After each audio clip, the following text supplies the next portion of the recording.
ఇప్పుడు పిల్లలు చాలామంది చిన్న చిన్న ఏజ్‌లో సార్ అసలు వాళ్ళు వయలెంట్‌గా తయారవుతున్నారు. మొన్న ఈ మధ్యన మేము విన్నాము ఒక 6 ఇయర్స్ బేబీ అనమాట. అంటే అబ్బాయి, అమ్మాయి. ఐ థింక్ ఫస్ట్ క్లాస్ అనుకుంటా సార్. 6 or 7 years. అయితే ఆ అబ్బాయి ఆ పాపకి ఐ లవ్ యూ చెప్పాడంట. అంత చిన్న పాపకి. ఆ పాప రిజెక్ట్ చేసింది. రిజెక్ట్ చేసిందని వాడు నెక్స్ట్ డే బ్లేడ్ తీసుకొచ్చి ఆ పాపని కట్ చేశాడు సార్. బ్లేడ్‌తో. డాక్టర్ దగ్గరికి అంటే సైకియాట్రిస్ట్ దగ్గరికి పంపించారు పిల్లలిద్దరిని కూడాను.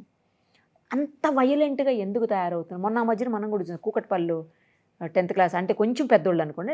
చిన్న పిల్లే 10 ఇయర్స్, 11 ఇయర్స్, 8 ఇయర్స్ అనుకుంటా సార్ పాప.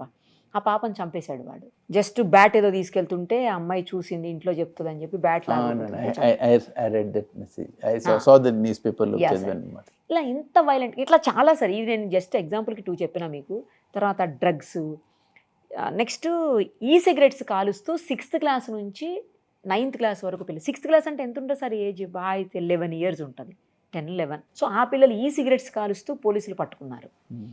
అసలు ఇంత దారుణంగా, ఇంత వయలెంట్గా, ఇంత క్రిమినల్ థాట్స్తో ఎలా తయారవుతున్నారు పిల్లలు అర్థం కావట్లేదు sir. Society what is happening in society overall.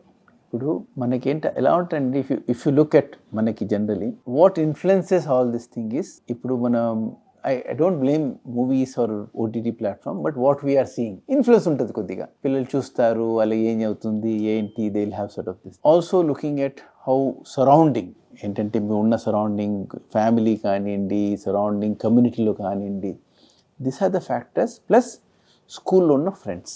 This is how a child's behavior is concerned. There are only certain psychological conditions where ఈ ఎక్స్ట్రీమ్ అగ్రెషన్ కానీ కొన్ని సైకలాజికల్ కండిషన్స్ ఉంటాయి కొందరికి కానీ but what you are saying is not because of that. These అన్ని are overall cultural difference and shift in our society where accessibility to this ఇవన్నీ పెరుగుతున్నాయండి. మనం చేసేది ఏంటంటే ఈ యాక్సెసిబిలిటీ స్కూల్లో ఎలా వస్తుంది, దీన్ని ఎలా ఆపాలి. This is one thing. Educating them from very early age. ఇప్పుడు ఇవన్నీ this is not good for them, ఇది అనేది చాలా చాలా ఇంపార్టెంట్. బికాస్ రాని కొద్దీ దిస్ హెజ్ ఇన్ఫ్లుయెన్సింగ్ మన సొసైటీకి చాలా ఎఫెక్ట్ అవుతుంది అనమాట. సో కాలేజ్లో కాకుండా స్కూల్లో కూడా యాక్సెసిబిలిటీ ఉంటుంది. So other through newspaper and other things we hear about it. How much it is true or it is more than what we are hearing or it is less than what మనకు తెలీదు, but it is there in the society. సొసైటీలో ఉందంటే is because of the accessibility is there. So first thing for us, we have to remove the accessibility. Second is to educate these things. Third is to involve the family. And చాలా చాలా important ఏంటంటే the families should spend more time with the children. Talk to them, have a family time. I always say, some family time should be there, either dinner time or something, talking what is happening, what is there.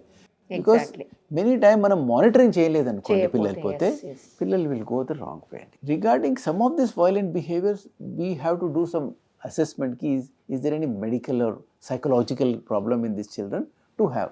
అలా కొన్ని రేర్గా ఉంటాయి అనమాట. అంటే sir normal కిడ్స్కి ఈ కిడ్స్కి difference ఉంటుంది కదా ఎంతో అంత. వీళ్ళు ఎందుకు నార్మల్గా లేరు అది నేనే ఇప్పుడు చూడాలి. అంటే ఆ బాయ్ బ్యాక్గ్రౌండ్ ఏంటి, what do their family do, is there any breakup in that family, is there any sort of alati kuda, suppose there is a violence in the family అనుకోండి, home violence ఉంది, home ఇది ఉంది అనుకోండి, they see that it is normal అనుకుంటారు. ఇల్లు కూడా కొడుతున్నారు that is fine అనుకుంటారు. So that they think that probably so exposure of home violence to child, he may not think that is wrong. Sometimes suicidal tendency in the families, he exposes children to psychological these things. So lot of time home environment also makes a difference to them. చాలా చిన్న పిల్లలు కూడా suicide చేసుకోవటము అలా కూడా జరుగుతున్నాయి sir. ఎందుకు వాళ్ళలో అంత సూసైడల్ టెండెన్సీ ఉంటుంది అసలు? బై నౌ డేస్ యాజ్ ఇంతకు ముందు చెప్పినట్లు family support, community involvement, social interactions ఇవన్నీ చాలా తగ్గిపోయింది. లోన్లీనెస్ చాలా పెరిగింది. So exchanging with people about what there problems are, what it is అనేది ఇది అయిపోయింది. Plus pressure to perform has increased a lot. Comparison with people has increased a lot. ఇప్పుడు ఈ చూసి పిల్లలు ఏంటి పెద్దోళ్ళు ఏంటి ఇన్స్టాగ్రామ్లో దీంట్లో చూసి ఆడు బాగున్నాడు మనం, this has gone in.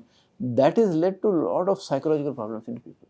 So now psychological stability and other things varies from person to person.